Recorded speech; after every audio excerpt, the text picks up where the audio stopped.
Humanity matters.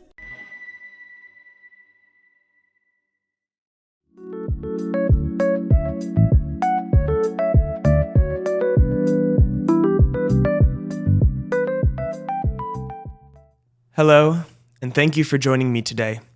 I'm your host, Gilad Avrahami. I'm the Programs and Development Coordinator here at hmTv. This podcast is a production of the Holocaust Memorial and Tolerance Center of Nassau County. On today's episode of The Past Has an Afterlife on hmTv, my special guest, Ahmed Jama, will join me for a conversation about the untold story of his home country, Somaliland. Ahmed, it is such a pleasure to have you on the program. We're about to travel together on an extraordinary historical journey. But before that, can you tell me a little bit about yourself? Where do you live, and what are you studying? It is a pleasure having you and being part of this amazing broadcast. My name is Ahmed Jama Ali. I live in Hargeisa, and I'm a researcher about the international politics, state recognition, and much that is related to the story of humanists. That's really how the states are formed and how the communities are really becoming part of that state. So, and my field is really, I'm now studying a master degree in mass communication and media in Liverpool Commerce University. And I'm based and living here permanently in Hargeisa, Somaliland. But sometimes I go out, I travel. On my work, I'm a humanitarian worker. I have been in that mission for the last 7 years, and I graduated my bachelor degree in mass communication in Sudan. So all the things that I do on a daily basis are related to humanitarian activities, where I work for an international NGO. So my story is always, or my work is always based on telling about the human story, those who are really suffering on the ground, and those who are really trying to help them.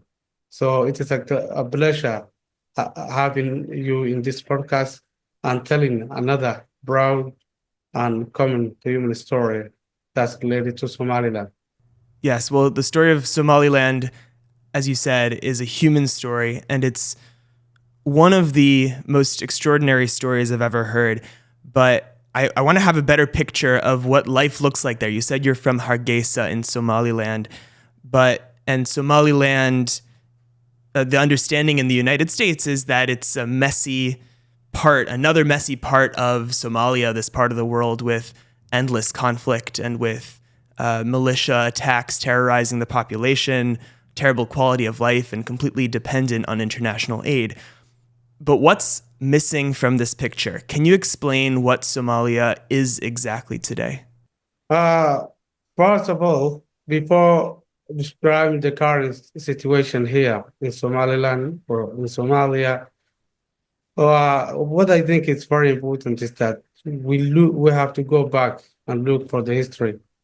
The Somali people, they are used to be nomadic, clan-based society, and that at the same time they were really traditional community that used to handle their daily activities based on what they encounter from the nature and the environment. And mostly they used to rely on livestock as something that they consume for their daily activities. And when the colonial power came to their land, they were really engaging him with a way that whenever they try to discuss or agree with any team, they were really holding a conference, a meeting. And with that meeting, they used it to discuss what kind of decision that they should take. And what also needs to be highlighted in that period is that most of these meetings, they were adult-based meetings, and extremely patriarchal meetings. So only male clan, like only adult males on the clan used to participate in the meetings. So whenever the British and Italian and French came to their land, that kind of structure has been transformed hugely. And urbanization came to their life, and the modern life that we know, people are engaged to educate, to live, and settle on the towns. So some of the philosophers or some of the historians say that Somali people, they struggled, they suffered to live with this modern state that came from the West. But I really believe there have not ever been any kind of creating cohabitation between the modern state and the former traditional uh, state of the Somali. And that caused some confusion, which led to war in 1991. And even that created some conflict between the communities as they were really clan-based society. So today, the story of Somalis, especially the story of Somaliland that goes out in the media, is a story of hunger, war, conflict, and for human being that's suffering on the ground.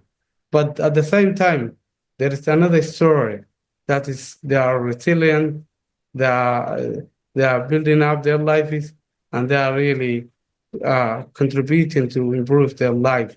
So today, Somaliland really on the brink to make a huge transformation on the way that it will face to the world. And maybe some places in the Somali territory, there is some Somali fellow humanists that are suffering. But here in Somaliland, stability is really overruling everything. And people today are really ready to build up their life and contribute to their and contribute meaningfully to their society. So I really think the story today is a one that is resilient, that is building up, that is strong, and that is committed to build up as the other human beings here or in New York or whatever place in the world are really striving to build their life. So, what you're describing, it sounds like you're saying that there is a people that have a long, long history of peoplehood. From hundreds of years ago, they had their own kingdoms, they had democratic institutions, and they built that over the course of a long period of time. And that is the area in the north, which is now Somaliland and is separate from Somalia. And that the country that exists today in that northern part of Somaliland is part of a very long story of that people who is resilient and who has set up a real state that provides for its people. It has peace inside of its borders. It has democratic elections. It has all of the elements that today we seek here in the United States, that we value, things that we care about. And that people has gone unrecognized for a very long time. And we're going to chart through a little bit that history of how exactly that happened, what happened, how did it get lumped together with Somalia, and what is happening today in Somaliland. How are they seeking their own trajectory? Tell me a little bit about that period, before the colonial period and during the colonial period, the Shir, the clan of elders that met in Somaliland, and the commerce, the role that commerce played, the port cities in Somaliland, and that element of of society in what is now Somaliland. We need to understand about the Somali history. Surely we need to go back before the arrival of the colonial powers in the Somali Peninsula. And that is where the unique story of Somaliland really arises. And I really think that the distinction is rooted on the divergent colonial legacy that shaped the Somaliland territory. Somaliland was a British protectorate, and before that, they used it to move on and live and settle in a very strategic location that is located in the Red Sea and the Gulf of Aden. And with that time, they used it to engage with some kingdoms and some dynasties that is used to rule and dominate the world, like the Ottoman Empire that you know from the Turkish. They used it to settle and live in Sayla, and they were controlling that area.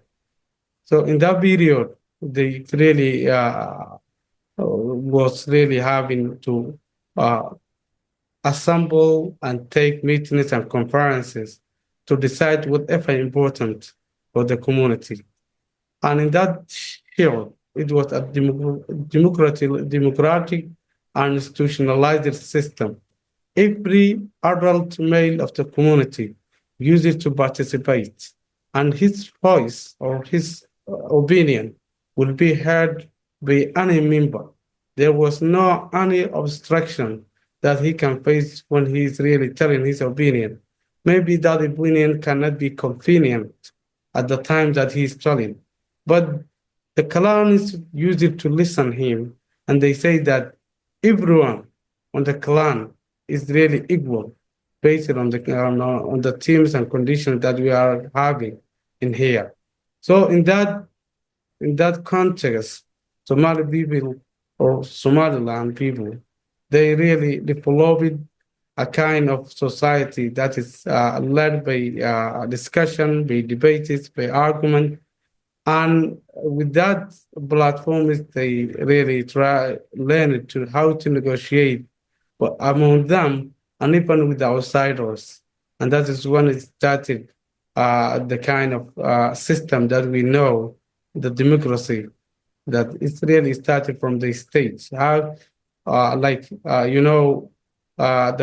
German philosopher who recently passed away, Habermas, once said that uh, creating a stage for the society to discuss about their important issues. That is the first element that will allow them to form and develop what is good for their interests.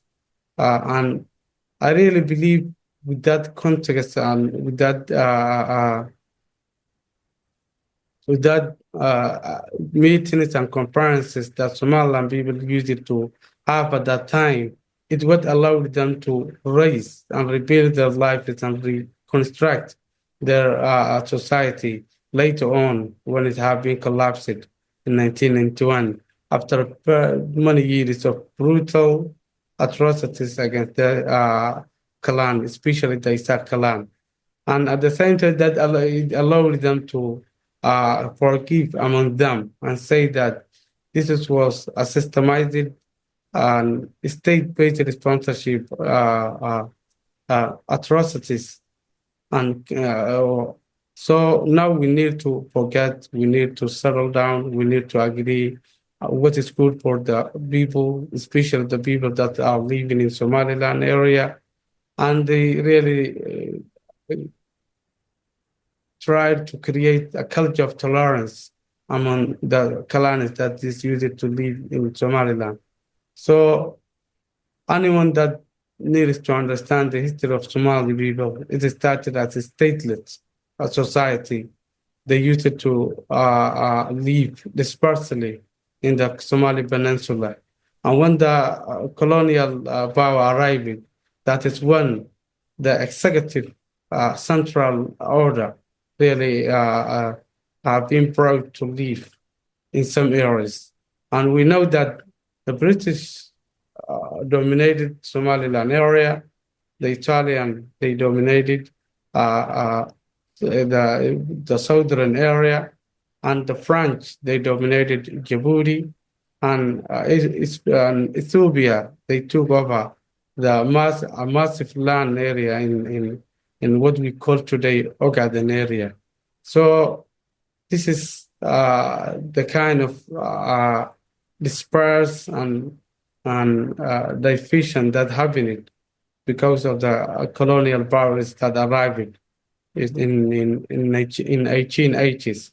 So, and it tells you about the kind of story that later emerged, and it emerged if the society used to be like a society that was traditional, that was following their customary law. Now they have to adapt with a modern state, and that is when the difference appeared. Right. So the northern area, they had these institutions that prioritized discussion, prioritized tolerance, coexistence, and in the South, when those things may have existed before, when they were controlled by the Italian colonialists during that colonial period, and they had a very strong top-down approach, different from in the northern Somaliland, and they wiped a lot of those things away. So later on in Somaliland, they retained that value, and they had a struggle with the area in the south where that didn't have those institutions anymore, didn't retain that kind of those elements of society. Can you tell us about the moment of independence? So there's this difference now a strong difference between the northern and southern parts of Somalia, of what is now called Somalia sometimes. And that moment of independence, Somaliland was an independent country very briefly in 1960. What was that moment like, and why does that matter today? First of all, this is very important and very foundational for the argument of Somaliland. It is the legal anchor of Somaliland's current case. And it is on 26th June in 1960, Somaliland gained its independence from Great Britain. It enjoyed 5 days of sovereign clarity. Let me say that one. 5 days of sovereign clarity. During this period, Somaliland will have been recognized by 35 countries in the world, including 5 permanent members of the UN Security Council. And with that conjunction, the Somaliland people chose to unite with their brothers and with their with their brothers in the south. That is when they decide, if we become united, we can become powerful, we can negotiate, and we can build a strong, resilient, powerful nation if we join together. And there is some historical documents say that unification and that process was really a procedural marriage. The act of the union that was never being ratified by the southern part, and that legislators or the representatives on the two sides, they never tried to legally document what kind of unification or union that will happen between Somaliland and Somalia. And this is, if we really want to understand the Somaliland's case at its current status, we need to go back with the history of the 1960s. Somaliland enjoyed 5 days of sovereign clarity, and now, when they regained their power in 1991, they are regaining their independence that they lost freely in 1960. So this is very important and foundational for the argument and the case of Somaliland, and it really shapes the way that international organizations and international legal systems should understand that Somaliland is a unique case that needs to be addressed uniquely and should be seen like so many examples of states have joined or united. Like we know, there have been a unification that took place between Egypt and Syria, and a unification that took place between Senegal, and Gambia. So in that cases, and even in Yemen, the southern and the northern part of Yemen, they joined together. So those cases, they are different from Somaliland because they have been legally documented by international organizations. But here, the good intention of the Somaliland people was really the only thing that led them to unite with the Somali, with the southern part. And they never ever received any documentation from international organization. So that is why I really think that 5 days of independence for Somaliland is really, really very foundational and important for the case of Somaliland. Okay, so what happened afterwards? So they reunited, or they united for the only time with the southern parts of Somalia, and the government was established in Mogadishu. Almost all of the government positions were filled by southern Somalians, and there was a referendum a year later that in which most of the North boycotted because the actual population didn't really want to join with Somalia. They had almost immediately a movement to retain their independence that they had just lost, and the South almost all voted for the union, and in the North, most of them boycotted, and even then, the people who voted against the continuation of the union. So from that moment, how did the relationship between Mogadishu and the people in the north, the Isak, who mostly populate the northern parts of Somalia at the time, how did that relationship progress? I really think there is some people or some scholars claiming that there have never been any agreement among the Somaliland people to unite with Somalia. I really think that is not really having a support from historical document. But the two sides, they agreed to unite. There have been some points that they highlighted and some points that they said whenever we unite and see how the situation will be, then in that period, we will work how the two states will be formed and will be integrated. So the the two sides, they agreed that the central or the capital city of the nation should become in Mogadishu. And the flag should become like the flag that is today, up today in Somalia, which is really a blue and having 5 stars. The 5 stars, they used it to represent the five areas of the Somali Peninsula, the northern Somaliland, or what we call today Somaliland, which have been colonized by British, the southern Somalia, or the Italian Somaliland, which have been colonized by Italy, the Djibouti, or the French Somaliland, which have been colonized by France, and Ogaden area, which have been taken over by Ethiopia, and the NFD, the Northern Frontier in Kenya. So the 5 stars were really represented those five areas or 5 regions. And at the same time, they agreed that these two parties that are united now should and they must try to find the other regions that should unite with Somalia, like Djibouti, Ethiopia, or Kenya. And this is for a common goal that both sides agreed on that period. At the same time, they agreed that any integration or any representation in the state should be discussed with the representatives of the two states. And that didn't take place because the Southern Party was really seeing that it's challenging and pressuring them for political amendment of their status.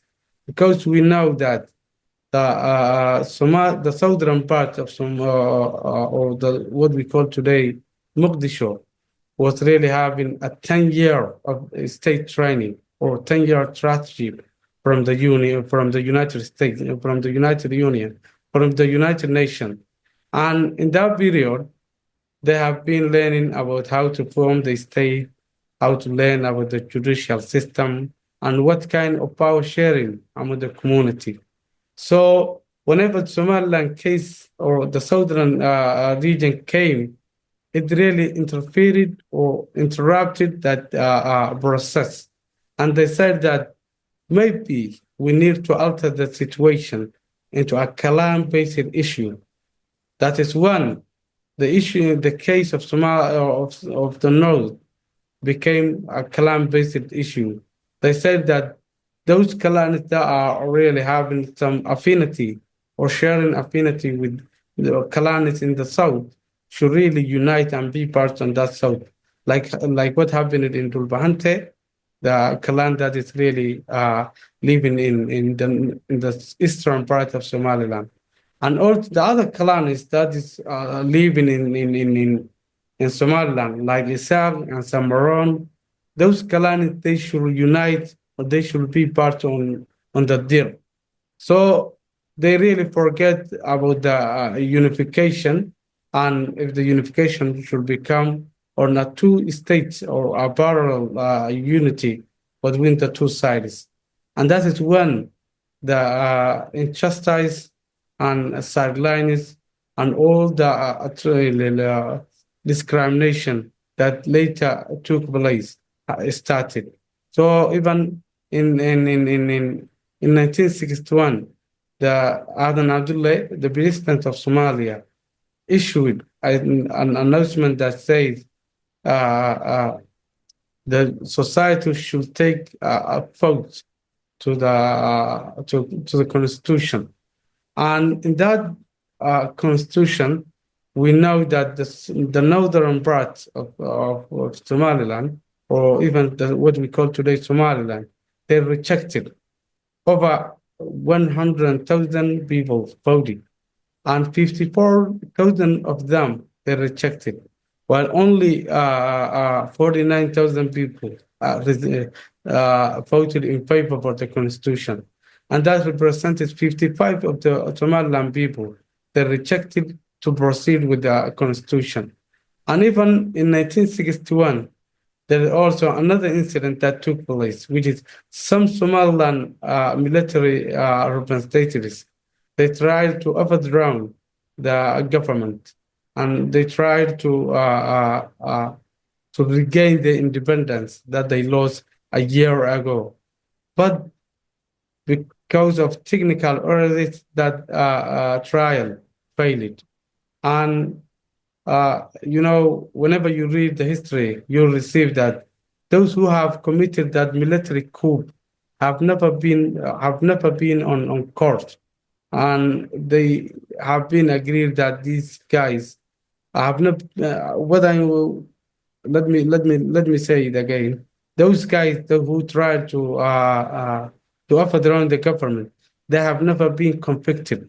They have never been jailed because the judge said that these guys they do not have it's, uh, they do not have a constitution or a legal space that we have to govern them and jail for them, and that is one.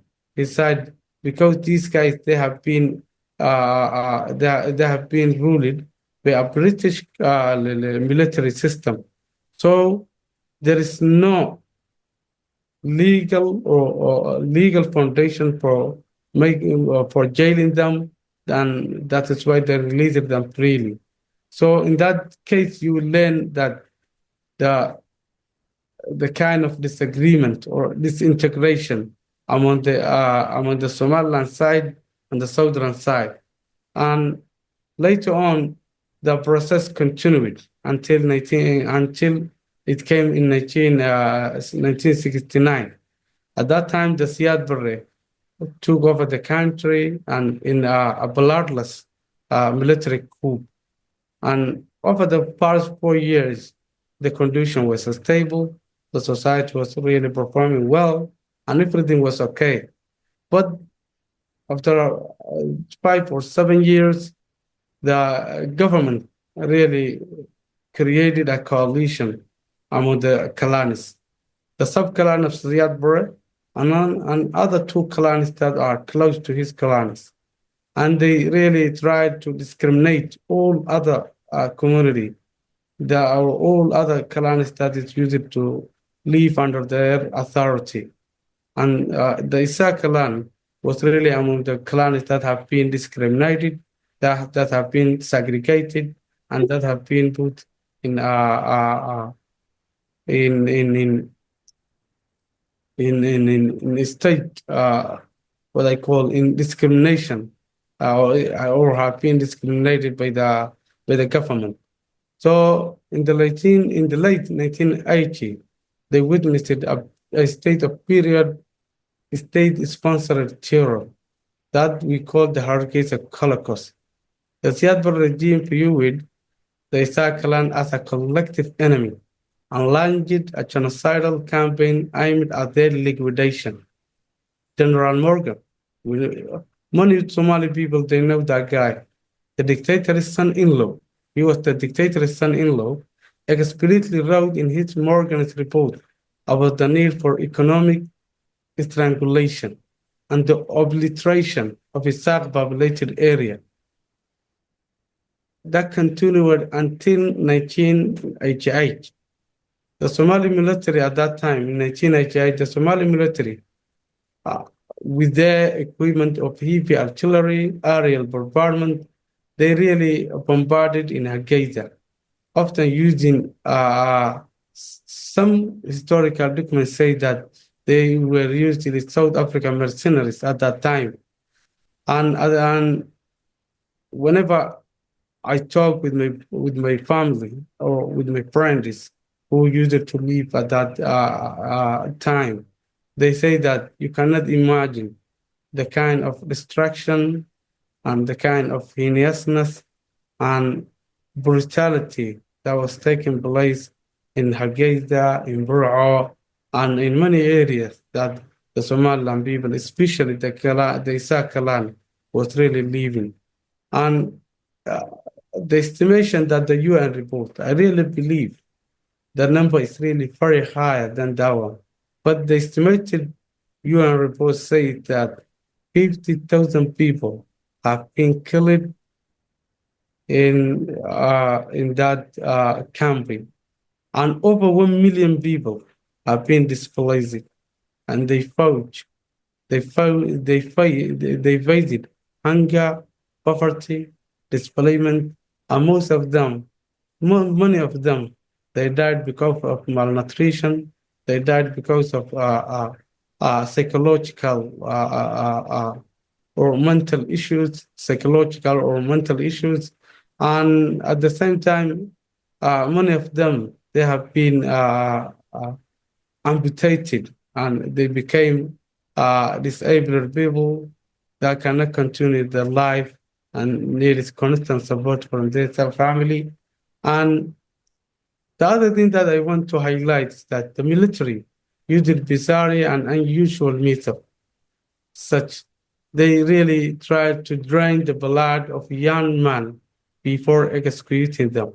They were really trying to drain them. They were really taking out their blood before so that they can experience the kind of torture and the kind of pain and agony that those young men will really feel. So that in order to create cheer and dismay for those who are fighting against them, like SNM. So this is rumor provides the collective mandate for the North to finally dissolve the Union. And that is when the central government collapsed in 1991. So here, the story of Somaliland and it is regained independence starts again. It's a terrible, terrible story, and especially what happened during the genocide in the 1980s. We want to deepen our discussion about this and continue, so we will stop this episode and go on to the next one, where we'll continue the story of Somaliland and its current status, its struggle to have its story told, and its relationships today with the international world. Thank you so much, Ahmed. It was such a pleasure to speak with you today. And thank you for tuning into this episode of The Past Has an Afterlife on hmTV. If you enjoyed exploring the information, history, and stories in today's conversations, be sure to check out our other podcasts here at hmTV. Please subscribe, share, and stay connected for more engaging conversations. Until next time, take care and be well.